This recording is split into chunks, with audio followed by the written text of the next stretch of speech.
Assalamualaikum warahmatullahi wabarakatuh. Jumpa lagi dengan Rumah Belajar Cemerlang. Adik-adik, kali ini kita akan belajar mengenai korespondensi satu-satu.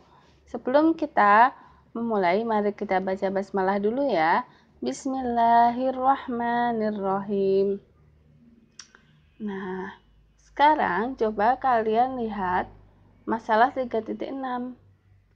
Nah, di sini ada sebuah rumah. Nah, di sini perhatikan deretan rumah di suatu daerah. Setiap rumah memiliki nomor rumah tertentu yang berbeda dengan nomor rumah di daerah tersebut. Mungkinkah satu rumah memiliki dua nomor rumah? Ataukah mungkinkah dua rumah memiliki nomor rumah yang sama? Tentu saja jawabannya tidak. Nah, hubungan antara rumah dan nomor rumah itu merupakan suatu fungsi yang disebut dengan korespondensi satu-satu. Nah, sekarang coba kalian lihat masalah 3.7. Di sini, kasus lain yang menggambarkan korespondensi satu-satu adalah sebagai berikut. 5 orang siswa dengan nomor induk sekolah di SMP Ruhas Malang adalah sebagai berikut.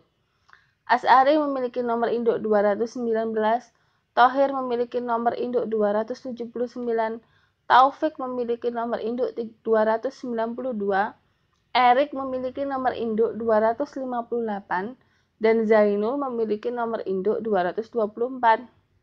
Nah, jika misalkan A itu adalah sebuah himpunan siswa, maka A adalah nama-nama siswa ini tadi, yaitu As'ari, Thohir, Taufik, Erik, dan Zainul.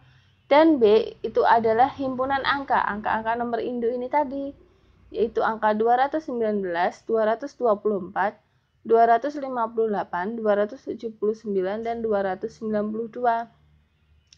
Maka relasi yang mungkin itu adalah relasi dari A ke B memiliki nomor induk, dan relasi dari B ke A adalah nama pemilik nomor induk. Nah, sekarang bagaimana sih bentuk diagram panahnya? Nah, coba kalian amati ini.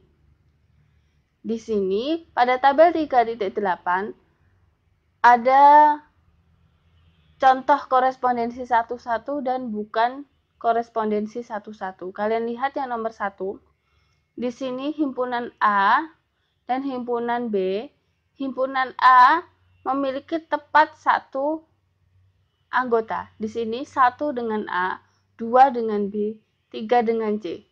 Coba kalian lihat yang bukan korespondensi satu-satu. Pada himpunan A dan himpunan B, himpunan A hanya memiliki pasangan di B2, 1A, 2B. Yang 3 tidak memiliki anggota. Ini bukan korespondensi satu-satu. Jadi ciri-ciri korespondensi satu-satu itu, setiap anggota A itu memiliki tepat satu pasangan di B, cuma satu saja. Jadi anggota A ini tidak boleh kalau misalkan anggota A ini satu memiliki dua pasangan, ini namanya bukan korespondensi satu-satu ya. Yang merupakan korespondensi satu-satu itu tentu hanya satu saja, 1 dengan A, 2 dengan B, 3 dengan C ya. Ini korespondensi satu-satu, yang ini bukan. Nah, coba sekarang yang contoh yang kedua seperti ini. Nah, kalau contoh yang kedua seperti ini. Yang himpunan A 3 anggota, himpunan B juga 3 anggota, masing-masing memiliki tepat satu pasangan, 1 dengan A, 2 dengan C, 3 dengan B. Nah, korespondensi satu-satu itu boleh, nanti pasangannya misalkan 1 dengan C atau 3 dengan A boleh, tetapi harus satu pasangan. Nah, kalian lihat yang contoh yang ini, yang bukan korespondensi satu-satu. Kalau misalkan himpunan A ada 3 anggota, himpunan B bukan 3 anggota, tapi ada 4 anggota. Ini bukan korespondensi satu-satu ya. Karena himpunan A itu mempunyai tepat satu pasangan, tapi himpunan B tidak punya pasangan satu, yaitu yang C ini kan. Nah, juga jumlahnya juga tidak sama. Jadi ini bukan korespondensi satu-satu, ini korespondensi satu-satu. Sekarang yang nomor 3, kalian lihat. Nah, di sini. Himpunan A ada 5, himpunan B ada 5 juga anggotanya. Nah, semuanya juga tepat 1 kan? 1 dengan C, 2 dengan E, 3 dengan D, 4 dengan A, 5 dengan B. Semuanya punya pasangan. Sekarang yang ini. Tentu ini bukan, lihat saja. Ini 3 anggotanya. Kalau yang ini 4 anggotanya. Terus yang nomor 1, ini pasangan angka 1 ini punya 2 pasangan. Tentu ini bukan korespondensi 1-1. Nah, kalian lihat lagi contoh yang terakhir. Nah, ini sudah jelas ya. Ini korespondensi 1-1 ini. Terus yang ini tentu tidak, karena yang 5 ini berpasangan juga di D, kan? Sama seperti 4 juga di D. Anggotanya juga tidak sama. Ini bukan korespondensi 1-1. Nah, sekarang coba kalian lihat ini tabel 3.9.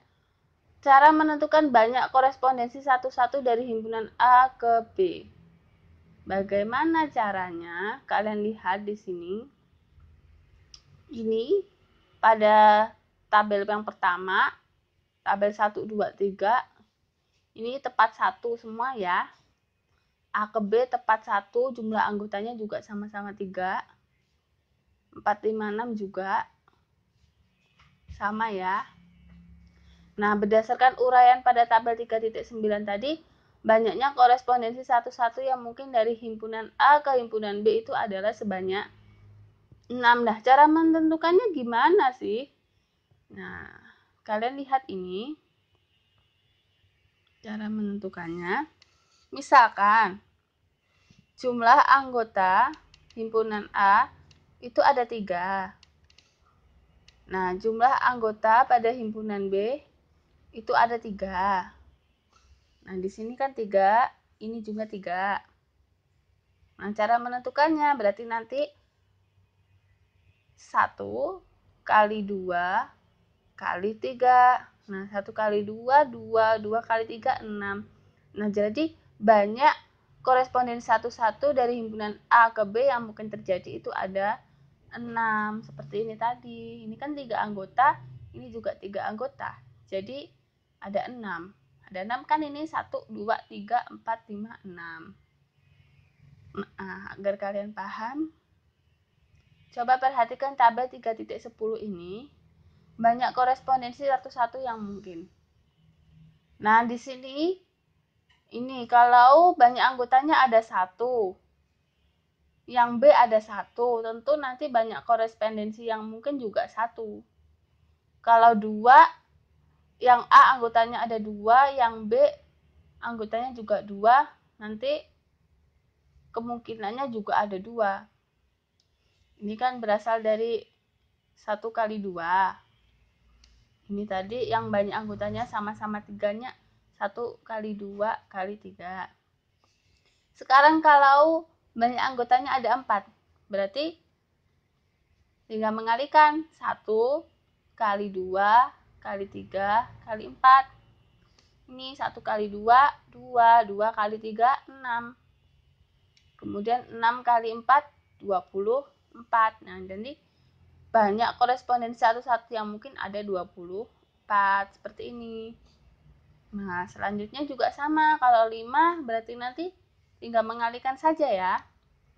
1 kali 2 kali 3 kali 4 kali 5. Seperti ini. Nah, ini 1 kali 2, 2. 2 kali 3, 6.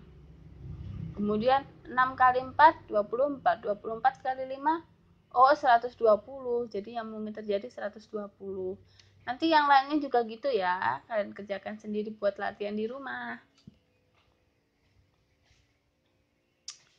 Kemudian sekarang ini. Coba kalian lihat pada gambar ini. Tabel gambar 3.13. Kalian lihat di sini. Himpunan A dengan himpunan B, ini jumlah anggotanya ada 4, di sini juga ada 4. Nah, apakah ini korespondensi satu-satu? Kalian lihat. Ya, semuanya mempunyai, himpunan A mempunyai pasangan di B, yaitu di A. Nah, tapi yang B, C, D tidak punya pasangan kan yang ini? Yang tidak punya pasangan. Sehingga ini bukan korespondensi satu-satu ya. Kemudian yang B. Yang B ini anggota A yang punya pasangan hanya angka 3. Lainnya angka 1, 2, 4, 5 juga tidak punya pasangan. Berarti ini bukan korespondensi satu-satu. Sekarang yang C. Coba kalian lihat. 1 dengan E, 2 dengan B, 3 dengan A, 4 dengan D, 5 dengan C. Nah, ini anggota A punya pasangan tepat 1 di himpunan B. Jadi ini namanya korespondensi satu ya. Korespondensi satu.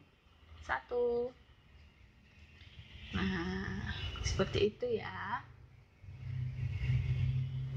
Nah, di sini jelaskan perbedaan antara relasi, fungsi, dan korespondensi satu-satu. Nah, kalau relasi itu setiap anggota A itu mempunyai pasangan di anggota B ya. Tetapi tidak semuanya memiliki pasangan, boleh. Kalau fungsi anggota A itu harus mempunyai pasangan di B ya. Kalau korespondensi satu-satu, anggota A dan B itu harus punya pasangan ya semuanya. Nah, sekarang kita langsung saja pada soal latihan 3.4. Coba kalian lihat soal yang pertama. Di antara diagram panah di bawah ini, manakah yang menunjukkan korespondensi satu-satu? Gambar yang pertama, A berpasangan dengan D, B dengan E, C dengan F. Ini korespondensi satu-satu ya, punya tepat satu anggota. Nah, sekarang yang tabel yang gambar 2. Ini sudah jelas terlihat. Kalian lihat di sini. Yang gambar yang ini, yang A, ini punya 3 anggota. Yang B ini tidak punya, anggotanya ada 4. Nah, sehingga ini sudah jelas kalau ini bukan korespondensi satu-satu. Kalau yang gambar 3 ini jelas korespondensi satu-satu ya. Karena semuanya memiliki tepat satu anggota. Kalau yang gambar 4, A dengan D, B dengan F, C dengan E, D dengan G. Nah, ini juga korespondensi satu-satu. Yang gambar 5 juga jelas korespondensi satu-satu. Sekarang kalian lihat di sini. Yang A dengan X, himpunan ini A dengan X, B dengan Z, A dengan Y. Kalian lihat di sini pada soal. Di sini A-nya double. Nah, ini jelas bukan korespondensi satu-satu ya. Nah, kalau korespondensi satu-satu itu harus punya anggota di B tepat 1. Hanya 1 anggota, tidak boleh lebih. Kalian lihat ini juga. Ini 1P, 2K, 3P. Loh, P-nya ada 2. Nah, ini jelas bukan korespondensi satu-satu juga. Terus ini 5 dengan 6, 6 dengan 7, 7 dengan 5. Nah, ini korespondensi satu-satu ini. Nah, kemudian ini 1 dengan 1, 2 dengan 2, 3 dengan 3. Nah, ini juga korespondensi satu-satu. 2 dengan 2 lah. Ini kok 2, ini 2, ini juga 2. Lah, sama semua, berarti ini bukan korespondensi satu-satu. Ini A dengan 2, 2 dengan B, B dengan A. Nah, ini korespondensi satu-satu juga. Seperti itu ya. Nah, sekarang ini diketahui P anggotanya ada 1 sampai 6. Anggota Q A, B, C, D, E, F. Nah, kalian lihat Banyaknya anggota P ada berapa sih? Ada 6. Nah, banyak anggota Q? Banyak anggota Q ada 1, 2, 3, ada 6 juga. Berarti berapakah banyak semua korespondensi satu-satu yang mungkin terjadi? Tinggal dikalikan saja. 1 kali 2 kali 3 kali 4 kali 5 kali 6. Nah, tinggal gini saja kan. Nah, ini tinggal dihitung. 2 kali 1 kali 2 2, 2 kali 3 6, 6 kali 4 24, 24 kali 5 120, 120 kali 6 720. Seperti ini ya. Kemudian sebutkan 3 saja himpunan pasangan berurutan yang merupakan korespondensi satu dari P ke Q. Nah, ini nanti 3 saja ya. Kalian gambar, saya sebutkan 1 di sini. Ini 1, 2, 3, 4, 5, 6. Kemudian yang Q, A, B, C, D, E, F. Ini himpunan P, ini himpunan Q. Nah, berarti segini saja. Ini dengan 1 dengan A, 2 dengan B, 3 dengan C, 4 dengan D, 5 dengan E, 6 dengan F. Begitu seterusnya ya, nanti kalian sebutkan yang 2. Nah, demikian pembelajaran kali ini. Semoga bermanfaat untuk kalian ya. Wassalamualaikum warahmatullahi wabarakatuh.